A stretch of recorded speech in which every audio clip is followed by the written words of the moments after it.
May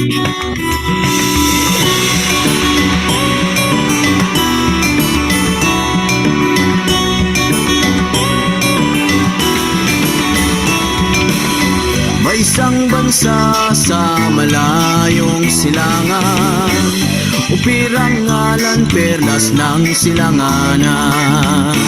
Kagandahan nito ay walang katulad, pinto, tilak, bulaklak ay namumukad ka. Bagong upir, bagong dalo ay laahon sa mga dayuhang umalipin ng unang panahon. Tumindig ka, tumulat ang iyong mga mata, panahon na sabi ng abay-hawa. Maharli ka ng antas at may pati sa batas. Hello po sa ating lahat, mga ka-Operians. Welcome po muli sa ating talakayan ng Tora at Tipan. At sa ating po mga tagapakinig, mapagpalang araw, hapon o gabi sa inyong lahat. Saan man kayo naroroon, samahan niyo kaming muli sa pagpapatuloy ng ating pagtalakay sa aklat ng Panaghoy or Lamentations. So ito po yung dalawang huling kabanata ng aklat ng Lamentations. Okay po. Kabanata 4. Paanong ang ginto ay pumangit at nawala ang kinang nito? Nakakalat sa bawat sulok ng lansangan ang mga banal na bato. Kung paanong ang mga anak ng Sayon ay inihalang tulad sa dalisay na ginto. Ngayon ay itinuring na lamang na parang basag na paso. Na mas mabuti pa ang mababangis na hayop, nagpapasuso ng kanilang mga anak at di nakakalimot. Ang aking bayan ay naging walang puso at prinsipyo, gaya ng mga ostrich na iniiwan ang kanilang mga itlog sa disyerto. Dahil sa matinding uhaw, dumikit ang dila ng sanggol sa ngalangala. Sa kalye, humihingi ng tinapay ang mga bata, ngunit nagbibigay sa kanila ay wala. Ang mga dating kumakain ng masasarap na pagkain, ngayon ay nakapila sa lansangan para mamalimos ng tinapay. Ang mga dating nakadamit ng marangyang kulay ube, ngayon ay nakahandusay sa mga bunton ng dumi. Mas mabigat ang parusa sa aking bayan kaysa sa Sodom, na winasak sa isang iglap at walang kamay na nagligtas. Ang mga prinsipe ng Sodom ay mas maputi pa sa niebe, mas maputi pa sa gatas ang mga ngipin, mapula ang buhok gaya ng ruby, asul ang mga mata gaya ng lapis lazuli. Ngunit ang aking bayan ay mas maitim pa sa uling, ni hindi na sila makilala kung saan sila nanggaling. Ang kanilang balat ay nangulubot sa kanilang mga buto, naging tuyot na parang kahoy panluto. Mas mabuti pa ang mga pinatay sa tabak kaysa sa mga namamatay sa tagutom. Sa matinding gutom, unti-unti silang namamatay sa kawalan ng pagkain. Sa kamay ng mga kababaihang dati ay mahabagin, ngayon ay niluto ang sarili nilang mga supling. Sa gitna ng matinding kagutuman, kanilang naging pagkain. Ibinuhos na ng alahayam ang kanyang buong galit. Ipinahayag niya ang tindi ng kanyang ngit-ngit. Nagpaalab siya ng apoy sa sayon na tumupok hanggang sa pundasyon. Ang mga hari sa lupa ay hindi makapaniwala. Ang mga mamamayan ng daigdig ay natulala na ang mga kaaway ay makakapasok sa Jerusalem na kuta. Ngunit ito ay nangyari dahil sa mga propetang kasalanan at sa mga saserdoteng kalikuan na nagpadanak ng dugo ng mga matuwid na kawan sa loob mismo ng Jerusalem na paderan. Ngayon sila ay palaboy-laboy sa mga lansangan, parang mga bulag. Sila ay duguan at walang gustong humawak ni sa kanilang kasuotan. Lumayo kayo, kayo ay marumi, ang sigaw ng mga taong ni ayaw tumingin. Layo, layo, huwag ninyo kaming salingin. At sinasabi ng mga bansa, hindi namin sila tatanggapin. Hinayaan ng alahayam na sila ay magkahiwa-hiwalay at hindi na binantayan. Ang mga saserdote ay hindi nakinilala, ni ang nakatatanda ay pinarangalan. Sa paghihintay ng tulong na hindi dumadating, lumabo na ang aming paningin mula sa aming mga tore. Umaasa kami sa bansa na sana ay magligtas sa amin. Ang mga kaaway, sa bawat hakbang, kami ay sinusundan. Hindi kami makalabas sa aming mga lansangan. Bilang na ang aming mga araw, ang wakas ay aming natatanaw. Sa mga agila sa himpapawid, mas mabilis pa ang aming mga mananakop.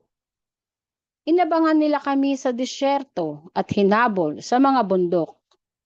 Ang mga pinahira ng langis ng alahayam sa mga Israelita ay nahulog sa kanilang mga bitag. Akala namin sa lilim niya ay mabubuhay kami sa gitna ng mga bansa. Magalak ka at magsaya, o mga Edomita na naninirahan sa lupain ng Oz. Ngunit darating din sa inyo ang kopa ng puot. Kayo rin ay lalasingin at huhubaran dahil sa galit ng alahayam. Ngunit matatapos na ang parusa sa mga anak ng Sayon. Hindi na pahabain ni Yahweh ang inyong pagkakatapon sa Babylon.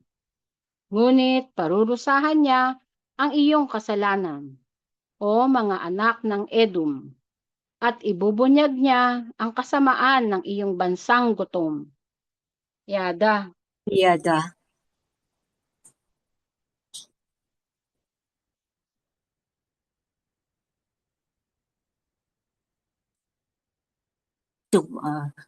Paanong ang ginto ay pumangit at nawala ang kinang nito? Kasi ang tingin ng alahayam sa mga Israelita nun ay ginto. Ganun kahalaga para sa kanya. Bakit nawala ang kinang? Paano pumangit? Ibigin, puro dumi. Siguro ang ginto kasi that is the most stable element sa ating universe na hindi nababago, hindi na apektuhan, walang chemical reaction. Kaya kahit permanent ginagamit yun sa mga ipin, sa mga yung mga pag may mga operahan, pagpasta ng ipin kasi hindi nagbabago ang kanyang molecular state, hindi siya na kinakalawang what. So, nagtataka siya, paano ang ginto ay pumangit at nawala ang kinang nito? Nakakalat sa bawat sulok ng lansangan ang mga banal na bato. Yung mga banal na bato, kasi di ba kinukumpara ang mga tao sa batong buhay. Kasi, di ba pag gumagawa ka ng bahay, noon mga bato, ibig sabihin, gumagawa ka ng kaharian, ibig sabihin mga tao ah,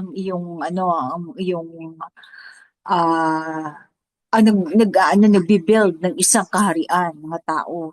So, nakakalat sa bawat sulok ng lansangan ang mga banal na bato. Siguro yung kanilang consecrated people, kumbaga, yung kanyang piniling bayan.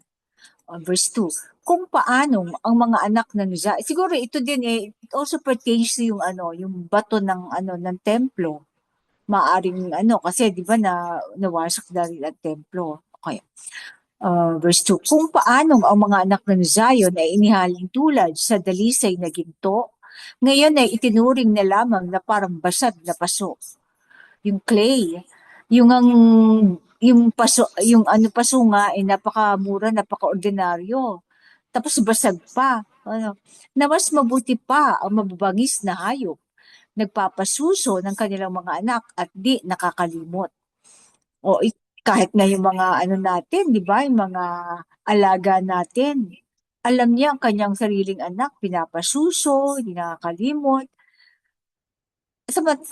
Ikinumpara ang mga ano, ang mga Israelita sa mga ano, sa mga mas marunong pa daw mag-alaga ng anak, ang mababangis na hayop kaysa sa mga Israelita. Kasi di ba kinakain nila yung mga anak nila sa gutom, nagpapasuso ng kanilang mga anak. So, ganon ang kagutuman ng ano, famine. Verse 3, ang aking bayan ay naging walang puso at prinsipyo, gaya ng mga ostrich na iniiwan ang kanilang mga itlog sa disyerto. Iniiwan nila ang kanilang mga anak na walang puso at saka walang prinsipyo. Basta mabuhay kahit yung sariling supling ay iniiwan na lang, inaabandon na o kinakain yung iba, sobrang gutom, iniluluto pa, no? Okay, verse 4. Dahil sa matinding uhaw, dumikit ang dila ng sanggol sa ngalangala. So, ibig sabihin, di ba ang sanggol usually naglalaway pa yan? Dahil yung glands niya, sa sobrang uhaw, dumikit ang dila ng sanggol. Ibig sabihin, tuyong-tuyo na ang kanyang dila. Ganun ka, ang katawan natin is 70% water. So, ilang percent na lang yung ah, ang huling nawawala ng tubig ay yung ating brain. So, paano kaya to, no? So, ganun sila ka-uhaw. Siguro nung panahon na to ay parang tinakpan ang kanilang water source. Yung ginawa ni Sedekaya na water source, no? Sa kalye, humihingi ng tinapay ang mga bata. Ngunit nagbibigay sa kanila ay wala. So wala na rin naglilimos. Ang mga dati kumakain ng masasarap na pagkain, ngayon ay nakapila sa lansangan para mamalimos ng tinapay. So lahat sila naging beggar sa tinapay. Wala nang ani, wala nang ilulutuin. Ang mga dating nakadamit ng marangyang kulay ube, ngayon ay nakahandusay sa mga bunton ng dumi. Ito yung mga sinasabing maharlika, mga royalty. Siguro yung mga kamag-anak na naging hari. Ayan, mga ube ang kulay o mayayaman ng araw. Nakahandusay sa mga bunton ng dumi. Mas mabigat ang parusa sa aking bayan kaysa sa Sodom, na winasak sa isang iglap at walang kamay na nagligtas. Kasi pag Sodom, biglaan, di ba? Yung mga apoy, biglaan. Hindi na sila nag-suffer ng matagal. Pero ito, yung makita mo lang yung anak mo na nagugutom o buton balat na, di ba? Ikaw mismo magsasuffer. Iba pa yung personal mong gutom, ha? Yung pamilya mo na unti-unting na nanghihina, di ba? Parang mas gusto mong kunin na lang lahat ang sakripisyo, di ba? Ah, so mas mabigat pa ang parusa sa Jerusalem kaysa sa Sodom na isang iglap lang ay natupok na. Verse 7. Ang mga prinsipe ng Sodom ay mas maputi pa sa niebe, mas maputi pa sa gatas ang mga ngipin, mapula ang buhok gaya ng ruby, asul ang mga mata gaya ng lapis lazuli. So ang alalahanin natin, ang Sodom ay pinamumugaran ng mga Canaanite. So dito, ito yung verse. Ito yung verse na nagpapatunay na ang mga taga-Sodom o Canaanita ay hindi galing sa lahi ni Ham, kundi nagmula sa lahi ni Japhet. Kasi ang mga mapuputi nung araw ay nagmula kay Japhet sa ni Naama, linya ni Naama. Samantalang kasi kung ito ay galing sa Karham, dapat maitim or or hindi ganun kaputi. Maaring may maputi pero hindi kasing puti ng niebe. Kumbaga mulato. Tapos sa mga ngipin, maputi pa sa gatas. Tapos mapula ang buhok. Walang pula ang buhok na na hamay. Kasi melanin yung puno ng melanin. Tapos asul ang mga mata gaya ng lapis lazuli. Bakit asul? Kasi walang melanin ang mata nila kaya nagiging asul. Ang mga may melanin is either brown, black, yan. Tapos ang buhok ay mapula. Bakit saan galing ang pulang buhok? Di ba kay Canaan? Dahil si Canaan, kaya tinawag na Canaan, ang ibig sabihin niyan ay red, the red ones, Canaan. Red-haired. Ang Phoenix is ganun din yan. Di ba, mga Phoenician, ang Phoenix nabuhay ulit. Di ba si Canaan ay nabubuhay ulit. Kaya, di ba, ang mga Canaanites ay tinawag na Phoenician later. Kasi ang Phoenix ay si Canaan din yan. So, ang buhok ay gaya ng ruby. Wala ka na iba makikitang lahi na pula ang buhok. Kundi nung bata ako, mahilig akong magbasa ng mga yung Mills and Boons noon. Elementary pa lang ako.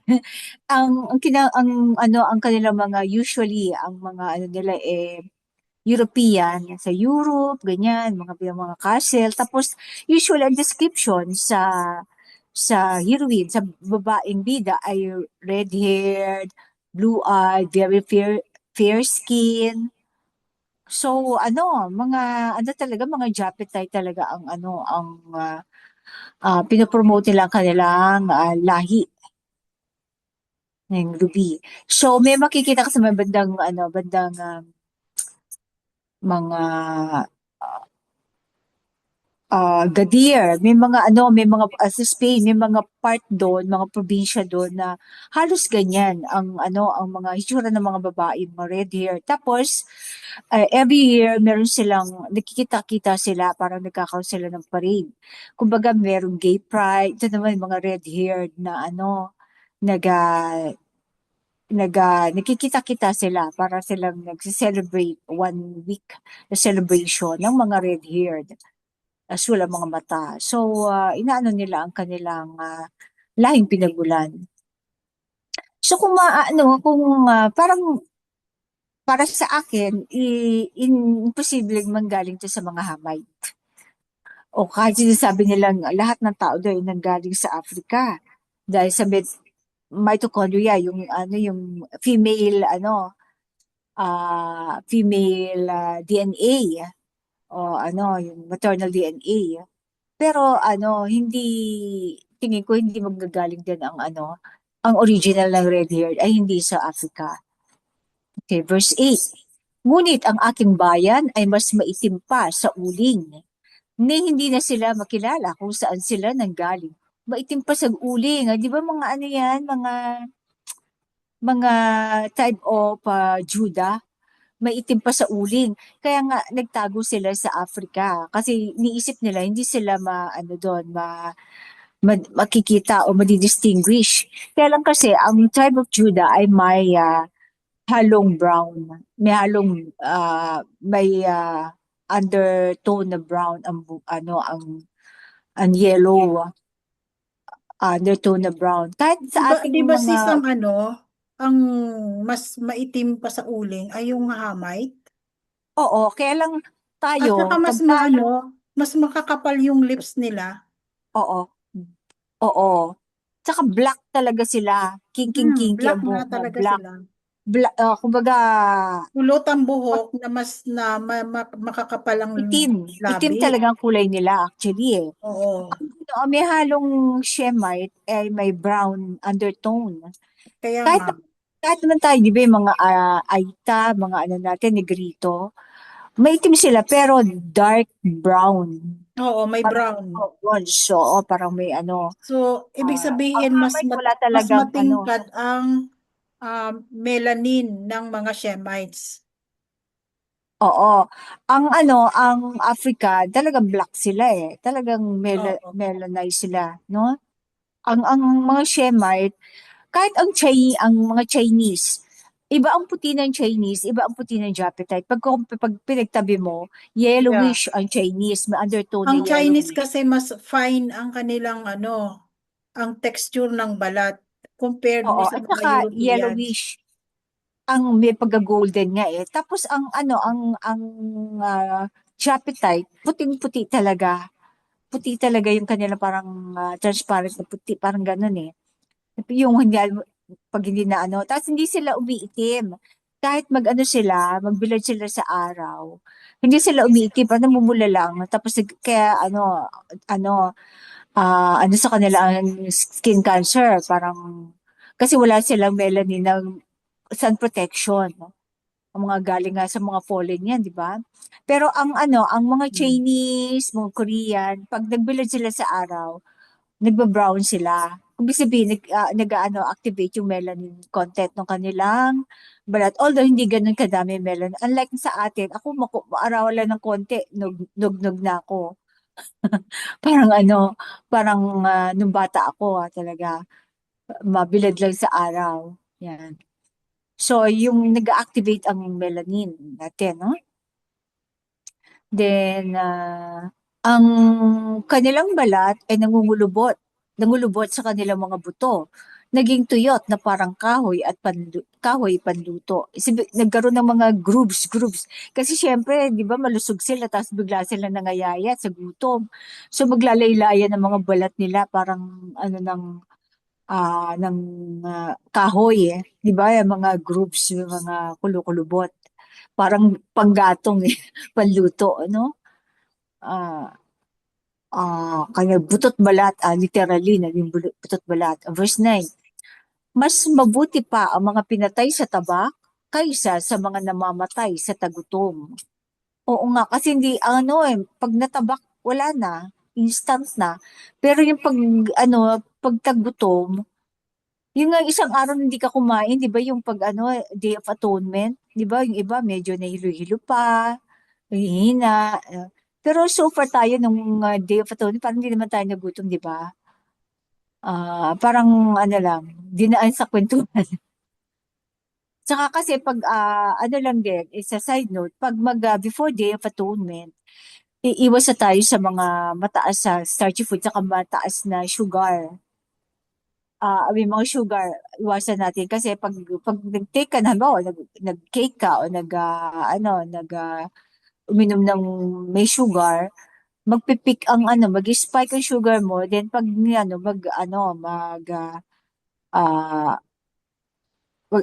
pag nag-spike, so babagsak ang mo, mag-hypo ka. So manginginig ka sa gutom. Kala mo gutom na gutom ka, yung pala bumaba lang yung sugar level mo. So mga a week before, hydrate, and then siguro mga 3 days siguro okay. Iwas na sa matamis, at saka more on protein. Kasi ang protein, pag isang araw na 1 week mo bago ma-recover yung protein mo eh. Parang ganun, pag nag-fasting ka. Mm. So, more on hydration and protein. Tsaka, prior sa mag-egg tayo, boiled egg. Para Bakit? bago mag-fasting. Medyo So, sabi nga, magaan ang ng pamatok ng alahayam. My burden is easy. Di ba? Okay. Verse 9, mas mabuti pa ang mga pinatay sa taba kaysa sa mga namamatay sa gutom. Sa matinding gutom, unti-unti silang namamatay sa kawalan ng pagkain. Parang parang inulit lang Verse 10, sa kamay ng mga kababaihang dati ay mahabagin, ngayon ay niluto ang sarili nilang mga supling. Mga ha, isabihin, siguro isa-isa ng nangangamatay sa gutom, no? Sa gitna ng matinding kagutuman, kanilang naging pagkain. O, sabihin na, sino naman susunod na kakainin? Kawa naman yung pag alam mo na ikaw na susunod. Pang-sacrifice talaga para sa family, no? Verse 11, ibinuhos na ng alahayam ang kanyang buong galit. Ipinahayag niya ang tindi ng kanyang ngit-ngit. Nagpaalab siya ng apoy sa Zion na tumupok hanggang sa pundasyon. Ano kaya tong apoy na to? Ito ba ay literal o talagang ano? O symbolic lang ano?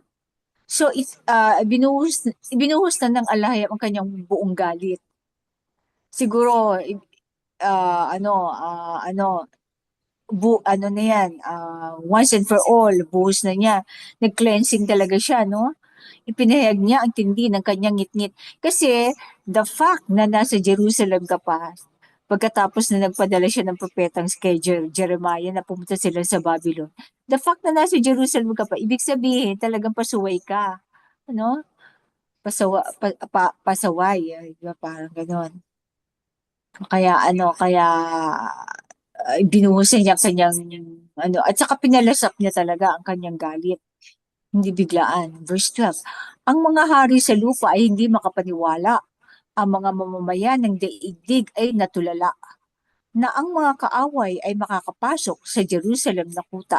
Kasi ang Jerusalem is noon pa ng panahon pa ng mga Jebusite, matibay na kuta yan. Hindi nga sila matalo ng mga ng mga Israelite.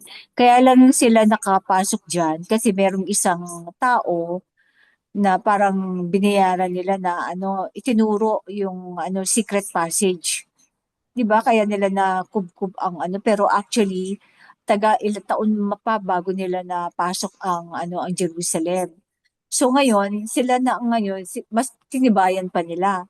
Kaya hindi rin makapaniwala ang mga ibang hari na nakubkob ang kanilang kuta. Napakataas ng mga pader at saka makakapal ang kanilang ah, pader ng wall. Verse 13, ngunit ito ay nangyari dahil sa mga propetang kasalanan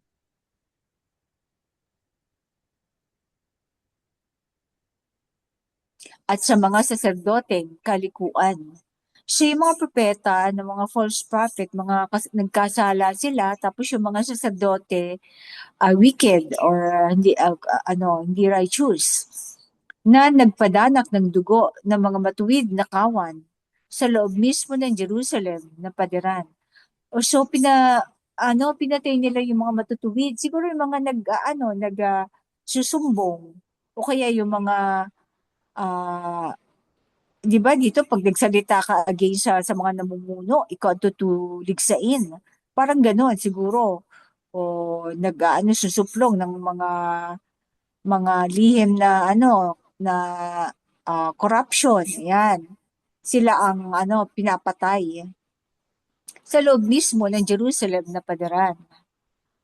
So, syempre rampant ang corruption lalo na sa sacerdote kasi wala naman silang ang nagpapakain sa kanila at nagbibigay ng income ang taong bayan. So, medyo prone sa corruption yan pag may mga ganyan. Tapos, mga taong bayan, syempre tiwala kasi yun ibigay ng utos yun ng alahayam, di ba? Bigay ka ng ikapu. At ang para sa alahayam ay ibigay mo sa mga levita o sacerdote. So, nagkakaroon ng corruption. Kaya ang mensahero nag-iwan siya ng yung system. May sistema siyang pinatupad para iwas sa corruption. Pero mismo mga saserdote ang hindi tumutupad. Yung ating mga ang mga kahanim dati, mga kaparian natin ay hindi tawag doon, liquidate. Syempre, ang mesero, hindi naman niya ang may, dyan, ang may katungkulan ay mag-monitor ay ang treasurer, di ba? So, hindi natin alam kung anong nangyari at napabayaan ang sistema ay hindi nasunod. Okay, verse 14. Ngayon, sila ay palaboy-laboy sa mga lansangan, Parang mga bulag, sila ay duguan. Oh, okay. Bakit kaya duguan? At walang gustong humawak ni sa kanilang kasuotan. Bakit kaya duguan? Ito yung mga nakipaglaban ba sa mga Babylon? Maari, no? Kasi yung mga yung mga tumakas. Siyempre, pag umunako ng pader, mga tumalon ka or what, ayaw nilang pahuli sa mga Babylonians. So, para sila mga bulag na nangangapa sa pader, no? Palaboy-laboy. Lumayo kayo, kayo ay marumi. Ang sigaw ng mga taong ni ayaw tumingin. Parang mga taong grasa. Layo, layo, huwag ninyo kaming salingin.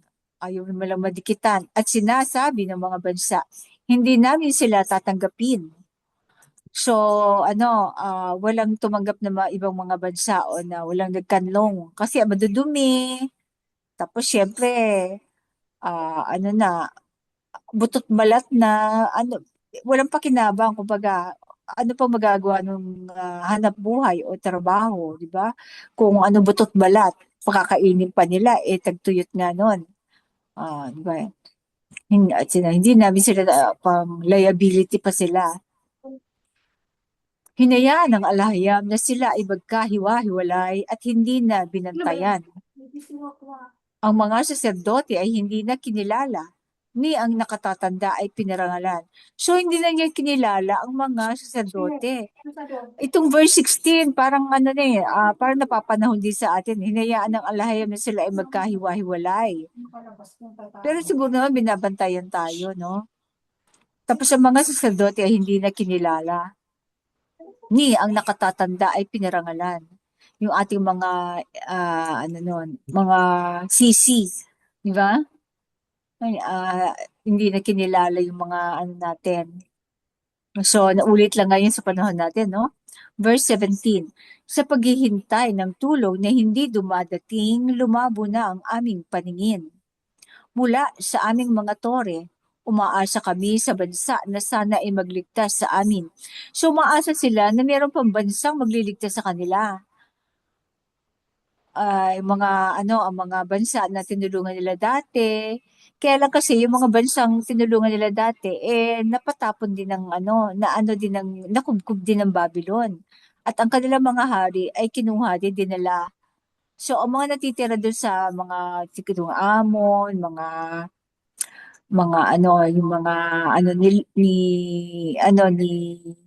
ni Lot, di ba? Descendant ni Lot, mga mahihirap din na naiwan sa kanilang lupain. So walang bansang makapagliligtas sa kanila. Verse 18, ang mga kaaway sa bawat hakbang kami ay sinusundan. Hindi kami makalabas sa aming mga lansangan. Okay. Bilang na ang aming mga araw, ang wakas ay aming natatanaw. So nakita nilang kanilang pagbagsak. Hindi sila makalabas sa lansangan. Doon lang talaga sila sa kuta nila sa loob na pader. Bilang na ang kanilang mga araw. So na-imagine na nila ang kanilang kamatayan. Verse 19, sa mga agila sa himpapawid, mas mabilis pa ang aming mga mananakop. Inabangan nila kami sa disyerto at hinabol sa mga bundok. O so yung mga nakatakas, napalibutan sila ng mga mananakop kasi hindi lang yan may mga may mga alyansa, iba-ibang bansa yan, hindi lang Babylon, di ba? Ano nga ba yung anak ni Sipora? Sipora ba? Yung nakialyansa sa Babylon? Mga Midianita, Midianite. Oo. Yan. So, yung mga Midianites, din yan kabisado nila ang disyerto. So, maano talaga sila, mabibitag, mahaharang sila, no? Ang mga pinahira ng langis ng alahayam sa mga Israelita ay nahulog sa kanilang mga bitag. Sabi mga anointed, mga pinahira ng langis ng alahayam ay nahulog sa kanilang mga bitag. Akala namin sa lilim niya ay mabubuhay kami sa gitna ng mga bansa. Akala nila kasi kung sila ay sumunod sana, no? O, verse 21, magalak ka at magsaya mga Edomita na naninirahan sa lupain ng Uz. Bakit nakarating ng Uz ang mga anak ni Isaw?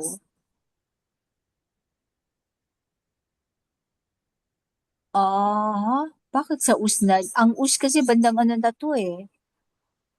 Ano, Assyria, magalak ka at magsaya mga Edomita. So, ngunit darating din sa inyo ang kopa ng puot. Baka nakipag-alyansa mga Edomita sa no? Kayo rin ay lalasingin at huhubaran dahil sa galit ng alayam. Nakipag-alyansa nga kasi kayo rin ay lalasingin. Ibig sabihin yung custom, way of life ng mga Babylon, at huhubaran dahil sa galit ng alayam. Lalasingin at huhubaran. Okay. Verse 22, ngunit matatapos na ang parusa sa mga anak ng Zion. Hindi na pahahabain ni Yahweh ang inyong pagkakatapon sa Babylon. So, hanggang 70 years lang talaga. Siguro ito patapos na siguro katandaan ito ni Jeremiah, na isinulat niya to, no? Hindi na pahahabain ni Yahweh ang inyong pagkatapon sa Babylon. Ngunit parurusahan niya ang iyong kasalanan, o mga anak ng Edom, at ibubunyag niya ang kasamaan ng iyong bansang gutom. Kaya nga, di ba, Edom, dahil sa bansang gutom, so yung naging bansag sa kanila yung gutom. Kaya naging Edom, ano? Dahil yung pinagpalit ng kanilang ninunong si Esau, ang kanyang karapatan bilang panganay sa isang bowl ng ano ba yun? Lentil, diba? Baka munggo yun, o pulang munggo. So kaya naging Edom ang kanilang pangalan dahil sa gutom. Kasi syempre, ang Tagalog sa mga Hebrew words, no? So may karagdagan kayo mga kapatid. Meron kayong side note or komento or tanong? Kung wala na, back to you, Sis Maria. Salamat. Okay po. Kabanata 5. Alalahanin mo kami, aking alahayam. Sa lahat na nangyari, masdan mo at tignan ang bumalot sa aming kahihiyan at kapighatian. Ang aming mana ay inagaw ng mga dayuhan, mga banyagang sumakop sa aming kalupaan. Kami ay naging ulila sa ama at ang aming mga ina ay naging byuda. Ang aming iniinom na tubig ay kailangan pang bilhin. Pati panggatong sa pagluluto ay kailangang bayaran namin.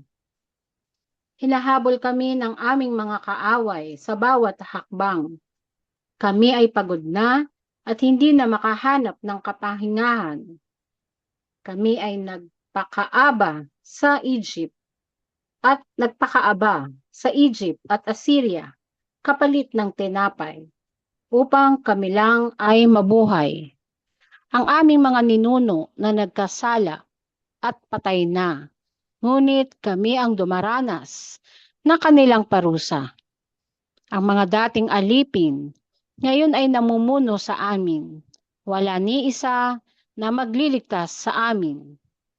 Nag-uuwi kami ng tinapay nang may panganib sa buhay dahil sa mga tabak na nakaamba sa aming paglalakbay. Ang aming balat ay kulubot at sing-itim ng pugon dahil dito sa matinding taggutom. Ang mga babae sa Sayon ay ginahasa ng mga kalaban. Ang mga dalaga sa Judea ay pinagsamantalahan. Ang mga prinsipe sa kanilang kamay ay isinabit ng patayo. Ang mga nakatatanda ay hindi man lang nirespeto. Ang mga kabataang lalaki ay pinagbuhat ng mabibigat sa gilingan. At ang mga bata ay natitisod sa bigat na kanilang pasan. Wala na ang mga matatanda sa pintuan ng lungsod. Ang mga kabataan ay tumigil na sa pagtugtog. Wala na ang kagalakan sa aming mga puso at mukha. Ang aming pagsasayaw ay napalitan ng pagluluksa. Ang korona ay nalaglag na mula sa aming mga ulo. Kahabag-habag kami sapagkat kami ay nagkasala. Dahil dito ay nanlalambot ang aming mga puso. At sa pagdadalamhati, mga mata namin ay nanlalabo. Naging tila disyerto ang bundok ng Sayon. At ang mga asong gubat ay gumala roon. Ngunit ikaw, o aking alahayam, magpakailanman ay maghahari. Ang iyong trono ay mananatili sa bawat salinlahi. Hanggang kailan mo kami pababayaan? Ibalik mo kami sa iyo, aming alahayam. Maliban kung ang iyong galit ay lampas na sa hangganan. Kami ba ay tinanggihan mo? Kami ba ay tinanggihan mo na ng tuluyan at wala ng pag-asa ang aming harapan? Ipanumbalik mo kami sa iyong tipan, gaya noong araw na may kapayapaan. Yada. Yada.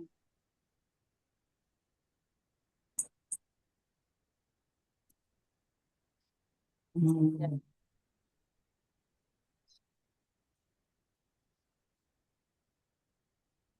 So ito ang itong last chapter ng Jeremiah ay kinakausap niya directly ang alahayam.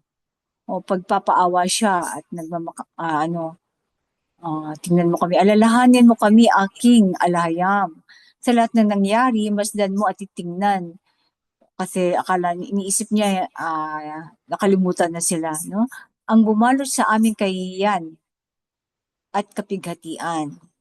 Okay. Ang aming mana ay inagaw ng mga dayuhan. Ano ba yung mana?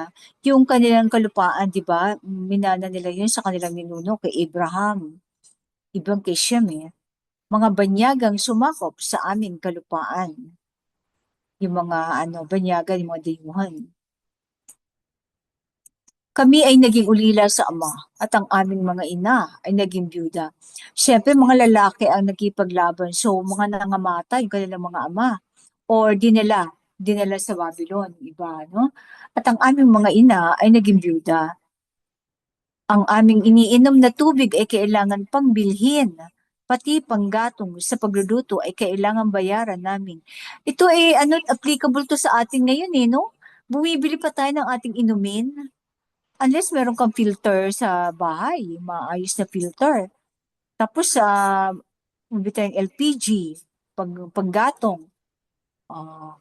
Ultimo yung yung halaran, di ba? Bibili mo pa yung panggatong, wala kang basta-basta mapupulot na na kahoy. Sa halaran, bibili Kapag sa marami. probinsya, kung nandoon ka sa malapit ka sa ilog, makakagawa ka doon ng balon na kung saan doon ka kukuha ng tubig mainom. Gaya lang sa amin dati, na hindi na Tabi tayo ng bibili no? ng tubig. Oo. Basta malinis pa yung tubig, hindi naman nag-overflow o putik pag tag-ulan. Hindi naman, no? Kapag ka nasa gilid ka ng ilog, siyempre kapag babaha, Nagfifilter. mawawash out yun, mawawala yun. Gagawa ka ulit ng panibago. Ganon. Marunong ako gumawa Pero kasi hindi, kinalakhan kahit namin mababaw ganon. lang? Oo, kahit Mababaw mababaw lang? lang. Oo. Parang yung buhangin mismo ang nagfi-filter. Yeah, buhangin mismo. Tapos gawan mo siya ng mga Oo. pader sa loob na gawa din sa mga bato. Mga bato. Oo. Oo nga, no? Masarap ang tubig dun. Malamig. Tapos Oo. lalo na kapag ka may tapayan ka, hahakot ka ngayon doon sa tapayan mo Oo. ilalagay, malamig siya. Malamig. Oo, Masarap. malamig pa Living yan. water Oo. talaga yun. Manamis-namis. Oo, manamis-namis yan. Yun Yeah. na nga ang yung pag-usapan. Baka kaya isang kung yung mga AI center na yan. Meron na kasi ako nabasa na iniisip niya, 'di ba ang water ay may memory. Yung Mhm. ating mga ninuno noon pa, yung mga baka ang AI center dahil malakas sa tubig yun, baka tinatanggal niya ang memory ng ating living water. Parang tinatanggal yung yung mga kultura, yung mga ninuno, yung creation. Baka So, another of yun kasi 'di ba nagiging na sa bagay, nawawala. kagaya ng kuryente. Kapag kayong basa, kakalat yung kuryente. Pag naapakan ng tao, mamamatay yung tao, diba? Oo. Kasi Baka siguro, pero wag yung naman. arrangement, yung kasi yung parang arrangement yung crystal, water crystal, kasi yun ang di ba yung memory, yung crystals na yun, may memory siyang, kaya tubig na buhay. Ngayon, yung mga nabibili natin, yung dumadaan sa mga, kung ano-anong mga filtration, parang nawawala yung memory ng tubig na yun. Tapos marami liko-liko, ganon. Parang Oo, kagaya ng ah, mineral water. Hindi na yata yan mineral eh. Dead water na yan. oo, Ano oo, iniinom tubig natin, lang. dead na. Oo, basta H2O. Tapos club Oo. siya. Hindi siya, kung titingnan mo sa microscope, parang club. Wala siyang form na crystal, di Hmm. ba? Walang Mabuti No, pa so, yata itong tubig natin sa gripo eh.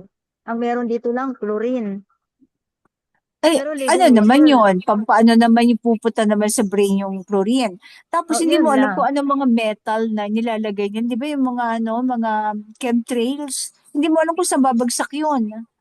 Oh, pero hindi na lang naman nasa tubig nila nilalagayan, di ba? Ngayon sa mga pagkain na. Oo. Kaya ang maganda nga yung yung ginawa natin nung nasa South tayo, 'di ba? Yung nasa loob ng ng puno ng saging. 'Di ba Oh, yung yun mga pa. tubig doon? Oh, yun pa. Yung Kaya mga nasa kaya puro kawayan. yung mga sasagingan, 'di ba? Pag Oh, tatakpan lang nila kinabukasan may tubig na naman. oo. Yun Oo, pa. 'di ba? Yun pa kasi alam mo na filtered na 'yon. Mm-mm. Natural filter, natural Tapos, filtration, no? oo, gamot pati yun, gamot. Mm. Oh, 'di ba? Although merong ang parang ibang ibang lasa pero gamot naman, di ba? Oo. Mataas siya sa B-complex yan. Natural talaga yun pati. Saka happy hormones kasi ang banana may happy yan. Oo. So, ito, kaya ang inaano ko magkakaroon tayo ng water. Ngayon, ang Amerika, meron silang sina Bill Gates, gano'n na conservation of water. Parang pati tubig itataksa na nila. Siguro sa mga AI na yan. Parang pati tubig ikokontrol na nila. Sabi nung Parang isang sis, yung isang kasama namin sa co-op, pro-Paxilica daw siya. So, dahil, sabi ko, anong advantage kung Grabe. tatanggapin natin ang Paxilica? Sabi niya unang-una, hindi yan magko-consume ng tubig natin. Kasi yung kukunin nilang tubig, magre-recycle lang yan at hindi nila itatapon. So hindi daw no? maaapektuhan ang environment natin. Sabi ko pagdating naman sa kuryente, ano ang mangyayari pagka napakalaki ng demand nila sa kuryente? Sabi nila hindi sila makikialam sa supply ng kuryente natin dahil unang-una daw nilang ibibuild yung yung energy sources nila. Like what? Ano Hmm. ba? Mag-ano sila ng Nuclear. oo, na gagawa sila ng sarili nilang source ng kuryente. Ilang taon kaya yan bago maano? Yun nga, kasi nga ang sabi ko, ang pinakamalaking damage sa atin, sa environment, yung napakalaking ano to, ancestral land na i-occupy nila. So anong magiging epekto, sabi ko doon sa mga katutubo na nakatira doon? Sabi nila, Please. ano daw, mabibigyan sila ng trabaho at sila mismo ang kukunin para maging mga workers diyan sa Paxilica. Sales stock, no? Oo. So, Grabe. nasa stock sila. So, ang sabi ko naman sa kanila, ako, Tingnan muna nila. Ano, oo, sabi ko, dapat tingnan muna natin kung gaano ba kadami ang advantage sa disadvantage. Kasi tingnan sabi nila yung nila, nangyari sa abroad. pagka tinutulan daw ng ating gobyerno o ng taong bayan ang project na yan, ay mapupunta daw sa ano to, sa Singapore o kaya sa Malaysia. Kasi yun Hindi, daw ang sige. choices nila. Hindi gagawin, hindi tatanggapin ng Singapore yan. Ang liit, Hmm. maliit pa. Mas malaki pa i-occupy ng ano kaysa sa Oo, Singapore. napakaliit ng Singapore. Ba't niya Oo, tatanggapin island yan? lang yan. Parang ano lang yan, parang Cavite. Oo. Mga kapatid, paano nila bibigyan ng trabaho yung mga Aita doon? Eh, Oo. Eh, ang gagawin yun nga din sisang sabi ko. Paano mo ang bibigyan ng trabaho ang mga ITAS na wala silang alam tungkol dyan? Wala nga Ang sa alam lang Ina, nila ay magsaka, inaalis nga magtanim. sila sa kanilang domain eh. I mean, sa kanilang robot sariling lang ang lupa. magtatrabaho doon, robot, hindi tao. Oo. Oo. Oo, wala lang. Iilan lang. Yun nga eh. Mga Isa pa yan. engineer ang pagkakunin Oo, isa doon. pa yan. Kaya tapos sabi naman niya, kaya walang nangyayari sa Pilipinas kasi lahat ng mga magagandang project inaayawan ng taong bayan. Aray ko. Hindi Hindi, kasi hindi siguro nila hindi na, kasi ini-educate, sabi niya. So sabi ko, Nako. kung ang project ng Eh, Paxilica anak ay namin is matagal nang suportado ng walang ating nangyayari. gobyerno, dapat magkaroon sila ng programa na ipaunawa sa taong bayan. oo. Bakit nila inililihim ang tungkol dito at At hindi English pa pinag-uusapan? English pa ni BBM yung sa ano niya, Oo. no? SONA. Ba't English? Walang Sabi ko, walang dapat, ahensya na nagsusuri tungkol diyan kung ano ang magiging advantage nito sa bansa natin at ano ang mga magiging disadvantage para at ang saka bakit taong bayan ay magkaroon ng idea, titimbangin nila, susuportahan ba natin ito o hindi? At saka tingnan na lang ang ano, bakit ang ibang bansa tinanggihan nila yan? Kaya Mismong nga, na ano, ang mga state. At saka ano, tingnan na lang, hindi ba nila babalitaan yung sa Congress na nga pinakita yung mga tubig, yung lugar nila, oo. pinapakita doon yung ingay, yung light pollution, noise pollution, water pollution, nandiyan na lahat ng pollution. Ah, Kaya ang ano, di, ang mga binibenta na lang nila ang kanilang mga lupain kaysa tumira doon, hindi na sila makatira sa lugar nila. oo. At saka ano, sinong makikinabang? Sila na naman. Mga Oo. sa Sila gobyerno lang na naman ang naman. makikinabang diyan. Oo, Tapos kaya kahit anong sila ang gagawin. yun daw sis na na nuclear plant na pinatayo ni Marcos Sr. Tinutulan din daw yon ng ng taong bayan. Kaya hindi daw tayo nagkaroon ng development. Hindi kumbaga instead na nakatulong sa atin ay nawala pa. Tinutulan kasi Kaya si si Cory Cory na lang ang naman ang nandyan. ayaw. Si Cory na Sabi ang ko, nandyan. hindi yun tinutulan ng taong bayan, kundi dinesisyonan ng sumunod na presidente.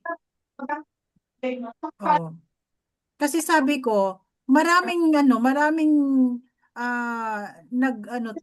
nag-aproba doon sa project na yun dahil alam nila makakatulong yun sa bansa natin, makakatulong sa energy sources natin. Pero ang mga dahil sa politika, sabi ko yan ay tinutulan ng sumunod na presidente dahil ayaw niya na magkaroon ng continuity ang project ng kalaban niya. Kasi, Ayaw nilang malugi yung Meralco nila. Oh. At saka syempre credit yun sa dating presidente. Oo. Kalaban yun. Kaya ganun din ang nangyayari sa panahon natin ngayon sa time ni BBM na Pero yung ngayon, mga ano, magagandang proyekto ng nakaraang administrasyon ay hindi niya ipinagpapatuloy kasi ayaw niya na ituloy dahil ang credit ay mapupunta doon sa naging kalaban niya. So, diyan naglalaro ang politika. Pero kung ang saka mga nga, di ba? nakaupo sa gobyerno ay para sa taong bayan, ipapaliwanag nila ng husto ang lahat ng kanilang proyekto kung ano ang mga advantage and disadvantage para maunawaan ng taong bayan kung saan sila dapat sumuporta. At yan ang wala sa gobyerno natin ngayon. Mali-maleta na kasi. Hmm. Sabi nila, ay hindi nyo lang alam. Kasi napakaraming project ni BBM, hindi lang ipinapaalam sa taong bayan. Sabi ko, hindi siguro ganun Flood ang control, di ba? Ang nakikita. dami niyang project. Oo, 5,000 hindi kasi ganun ang nakikita ng taong bayan. Ano Mhm. ang role ng Office of the, ano ba yun? Yung kay Claire Castro. Ah, Spokesperson. oo, yung communication. Ano ang Mhm. role nila? Di ba lahat ng proyekto ng gobyerno ay sila dapat ang nagbabalita at sila dapat ang nagpapaalam nito sa taong bayan? Pero bakit walang nire-report, walang ipinaparating sa taong bayan kung ano-ano ang mga proyekto na pinagkakaabalahan ng kanyang administrasyon? Nangaagaw pa ng project, no? Oh. Kasi kung mayroon man sila na mga proyekto na ginagawa, dapat nalalaman ng taong bayan para alam ng taong bayan kung ano ang kanilang susuportahan. So sabi ko, wala ako sabi kong pinapanigan, kundi ang gusto ko lang katotohanan. Yung nakikita ng taong bayan, yung naa-appreciate at nararamdaman ng taong bayan ang lahat ng ginagawa ng gobyerno. Kung nag-fail man sila sa pagpaparating ng impormasyon sa taong bayan, dapat nararamdaman ito ng taong bayan na mga proyekto na sinasabi ninyo. Hmm. Majority ba ano? Oh. Majority ba ay pro sa inyo? Na lang na naman nila. Hindi naman sis. Kumbaga, kumbaga dalawa o tatlo, ay apat lang sila na nag-a-agree dyan sa paksilikan ngayon. Yung iba naman ay disagree. Kaya sabi ko wala akong pinapanigan kundi gusto ko lang katotohanan. Ipaliwanag nila sa taong bayan kung ano yan.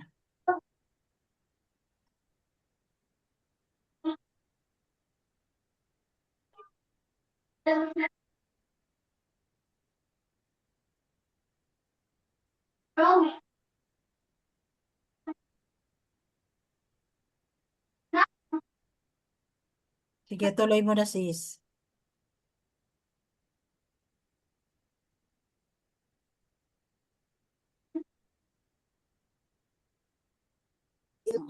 Eight. Ah,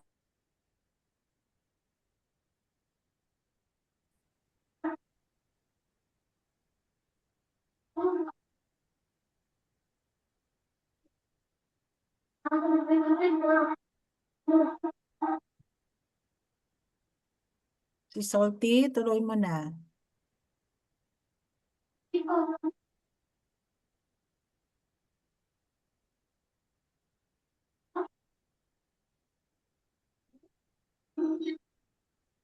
Mga kapatid.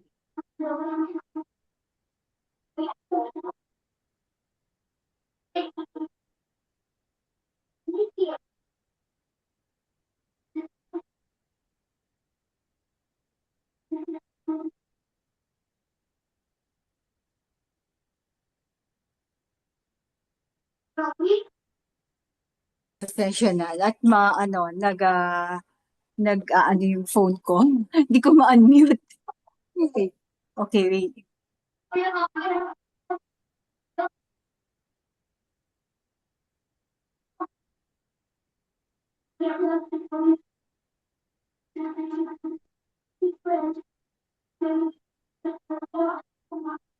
Okay. So verse 5 tayo. Hinahabol kami ng aming mga kaaway sa bawat hakbang. Kami ay pagod na at hindi na makahanap ng kapahingahan.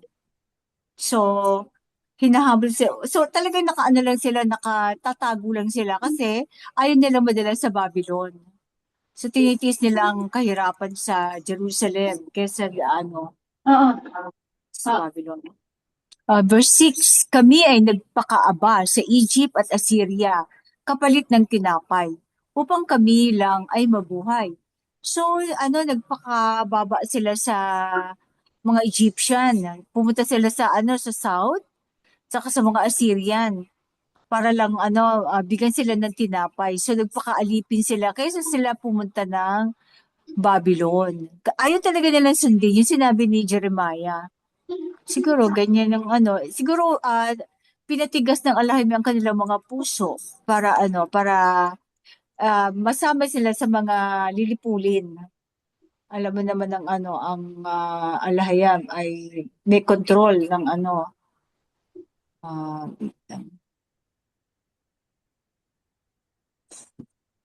okay, ang mga dating alipin ngayon ay ang aming mga ninuno na nagkasala ay at patay na, ngunit kami ang dumaranas ng kanilang parusa. So parang tayo, yung mga nagkasala, yung mga ninuno natin na mga deboto ng kung ano-anong mga idolo, 'di ba? Sino nagsusuffer ngayon? Mga altar sa probinsya, no? Lalo na pag Mayo, may mga Flores de Mayo pa, mga kapiestahan ng kung sino-sinong santa. Also tayo ang dumaranas. Yung mga lugar na lang nasa Metro Manila, yung mga Santa Ana, mga San Lazaro, mga lahat na lang mga Santa. Ano bang ano ba yung i-rumble mo lang yan? Ano tawag doon? Oh, pareho din ng ni Sita, no? Yung mga letters na ginamit. Okay, verse 8. Ang mga dating alipin ngayon ay namumuno sa amin. Wala ni isa na magliligtas sa amin. O yung mga dati nilang slave, yung mga foreigner, mga dayuhan, sila na ang namumuno. Siguro inatasan sila ng Babylon. O kayo ang ito sundin mo. Yung mga pangkutya talaga no, sa mga Israelita. Yung mga dati nilang alipin, ayun na ang nagpapasunod sa kanila. Nag-uuwi kami ng tinapay ng may panganib sa buhay dahil sa mga tabak na nakaamba sa aming paglalakbay. Parang na-hijack sila. Yung kanilang mga napipirata sila sa paglalakbay nila, kukuha ang kanilang mga pagkain. Verse 10, ang aming balat ay kulubot at singitim ng pugon dahil dito sa matinding tagutom. Nangulubot na, so syempre itim ka dahil na-concentrate yung melanin. So, malayong malayo sa mga Canaanite ang kanilang hitsura. Verse 11, ang mga babae sa Zion ay ginahasa ng mga kalaban. Ang mga dalaga sa Judea ay pinagsamantalahan. So, very common ito pag panahon ng digmaan, no? Ang mga nakukubkob ay pinagsasamantalahan. Verse 12, ang mga prinsipe sa kanilang kamay ay isinabit ng patayo. So mga prinsipe, ibig sabihin yung mga namumuno nung panahon, mga anak ng mga namumuno, no? Yung mga maharlika, isinabit ng patayo. Ang mga nakatatanda ay hindi man lang nirespeto. So hindi siguro binubugbog din or sinasaktan, mga matatanda pinagtatrabaho pa ng mabibigat. Verse 13, ang mga kabataang lalaki ay pinagbuhat ng mabibigat sa gilingan. Kasi di ba ang paggiling nila ay mga mabibigat na bato. At ang mga bata ay natitisod sa bigat ng kanilang pasan. Pati mga bata ay ginawang trabahador.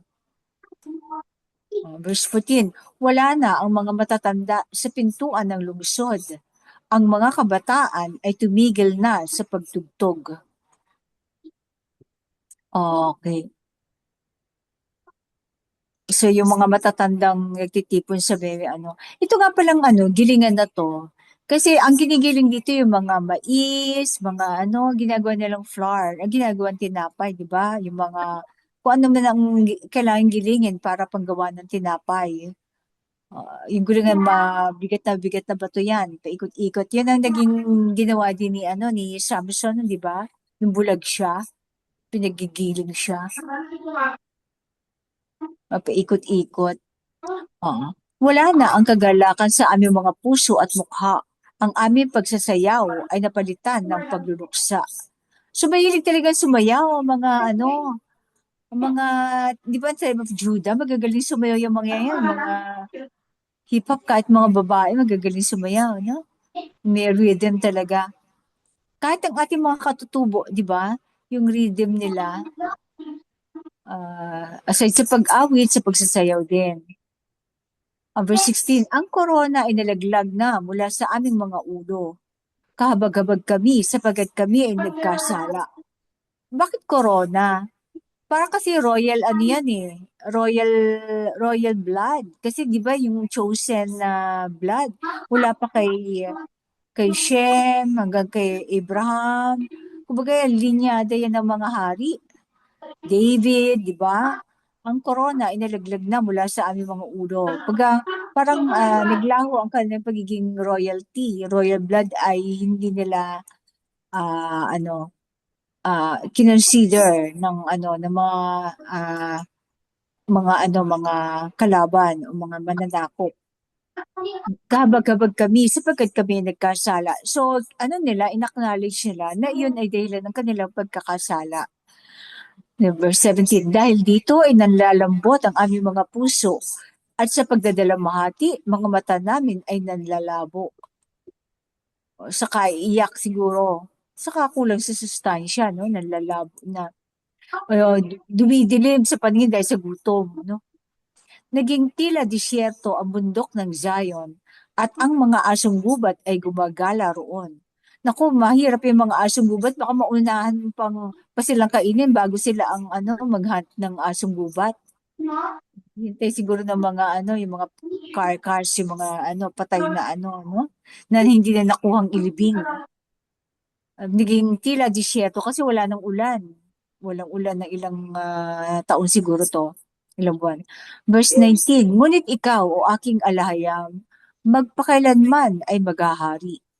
Ang iyong trono ay mananatili sa bawat salinlahi. Hanggang kailan mo kami pababayaan? Ibalik mo kami sa iyo, aming alahayam. Upang tanggapin muli kami. Maliban kung ang iyong galit ay lampas na sa hangganan. Pero ang sabi nga ng alahayam, ibinuhusan niya dito sa panahong ito, ang kanyang galit Kami ba ay tinanggihan mo na ng tuluyan? At wala ng pag-asa ang aming harapan, sa aming pag-asa, siguro sa aming harapan, ipanumbalik mo kami sa iyong tipan, gaya noong araw na may kapayapaan.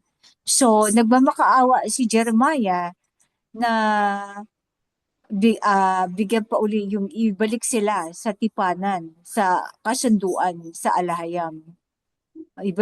Panumbalik mo kami sa iyong parang renewal of vows sa kasunduan o kontrata gaya nung araw na may kapayapaan. So wala ng kapayapaan sa panahon ito. Sana hindi ito maulit. Ibinalik na naman sa Herong ating ang covenant, yung tipan ng alahayam sa mga Israelita na ibalik na sa ating panahon. Sana ay huwag natin kalimutan at masunod natin ng lubusan. May mga karagdagan kayo mga kapatid. So ito ang salita ng alahayam, halalwaya, alahayam, yada. Halalwaya, lahayam, yada. Yada. Lalwaya, alahayam, yada. Meron tayong closing, ano, wait lang. Ano tayo?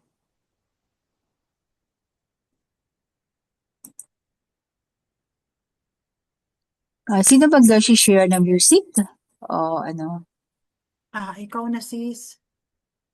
Anong gusto nyong anong musika? Yung ginawa ni Sis Pearl, Anong title niya? tahanan ng lahi. Tahanan ng Lahi. Ah,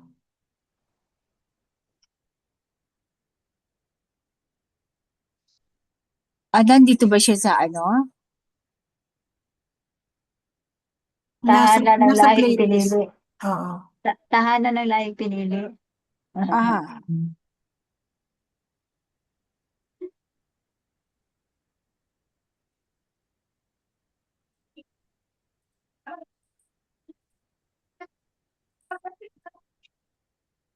okay.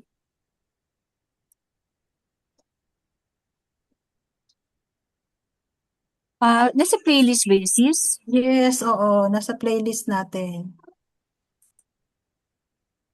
Sa playlist ng original creation.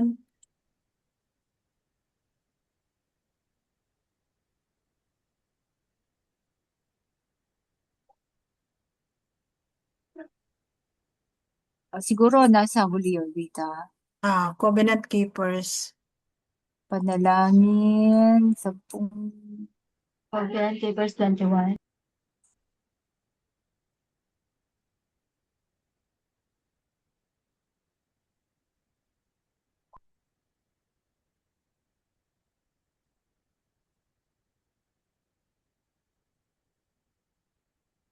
Wala sis eh. Hindi mo makita? Oo. Sa original So, music creation. oo. Wala dito. Hindi ka siguro naka-open. Naka-open ako sis. Number, Pero hindi siya sis? Number 19. Sa Ah, playlist, number 19. okay. Playlist.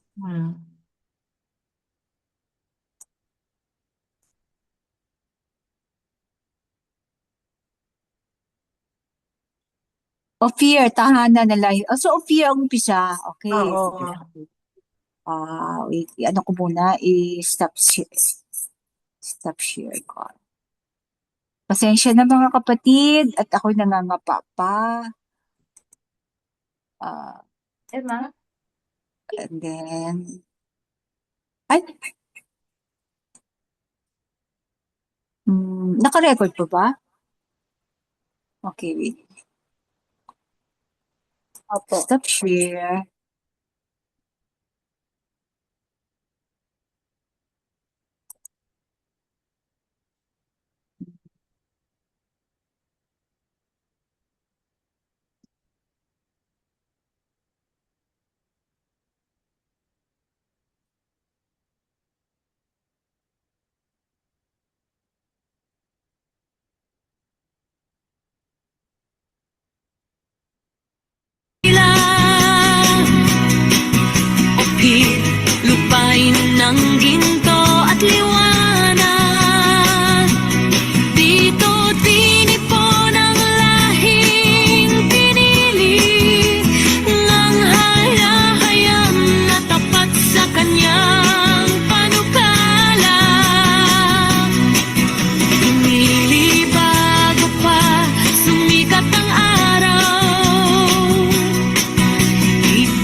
Yada.